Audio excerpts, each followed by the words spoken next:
इसके बारे में अच्छा आपने प्रश्न पूछा। इसके बारे में बहुत ज्यादा चर्चा नहीं होती।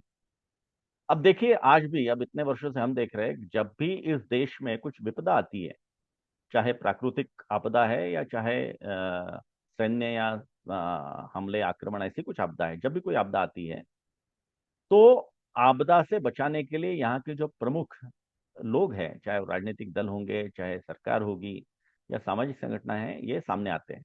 उस समय का सबसे बड़ा राजनीतिक दल या राजनीतिक शक्ति जिसको कहेंगे वो कांग्रेस थी। तो स्वाभाविक है, इसलिए पूरा श्रेय भी कांग्रेस को जाता है आंदोलन का, या वो लेते हैं। अब ये जो विभाजन की सारी विभीषिका हो रही है, दंगे हो रहे हैं, लोग विस्थापित हो रहे हैं, लोग मर रहे हैं, इसमें कांग्रेस की क्या भूमिका थी? उनको सहायता शिविर देने में, कुछ मेडिकल असिस्टेंस देने में, उनको पूरा गाइड करने में, भारत में कहाँ रहेंगे, क्या रहेंगे करने में। मैंने बहुत खोजा, मैंने बहुत जानकारी लेने की कोशिश की, प्रयास किया, शोध किया। मुझे नहीं मिला कुछ। कोई अगर है तो मुझे जरूर बताए कि कांग्रेस ने उन दिनों में क्या किया। दुर्भाग्य से इस पूरे विशाल भारत में जो कांग्रेस सबसे बड़ी राजनीतिक शक्ति थी, उसने विभाजन के समय जो विभीषिका हो रही थी उस समय एक भी सहायता शिविर नहीं लगाया।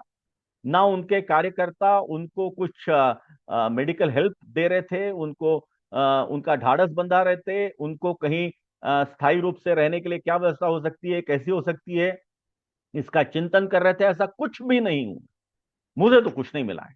और उसी समय जो एक जिसको हम कह सकते हैं कि तुलना में एक युवा, बहुत बहुत युवा, बहुत नई नई ऐसी जो सामाजिक शक्ति थी, राष्ट्रीय स्वयंसेवक संघ, उन्होंने तो अपने अनेक स्वयं सेवकों के प्राणों का बलिदान दिया। अनेक अनेक स्वयंसेवक हिंदुओं को, सिखों को बचाने के लिए ये अमर हो गए, हुतात्मा हो गए।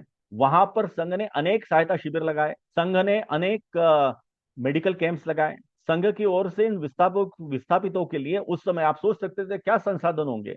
जिस संगठन के पास खुद का ना कोई कार्यालय है, ना कुछ ये है, उसके बाद भी समाज में चूंकि वो संगठन था, तो संघ ने लोगों के मदद से, लोगों के माध्यम से बड़ी संख्या में भोजन की व्यवस्था की। उस पूरे सारे विभाजन के समय रोज लगभग 1.5-2 लाख लोगों का भोजन संघ के स्वयंसेवक अलग अलग स्थानों पे ये कर रहे थे।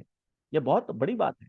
इसलिए ये बात सामने आनी चाहिए कि आपदा के समय, विपत्ति के समय कौन इन विस्थापितों के साथ खड़ा रहा और किसने इनकी ओर देखा भी नहीं। ये भी सामने आने की आवश्यकता है।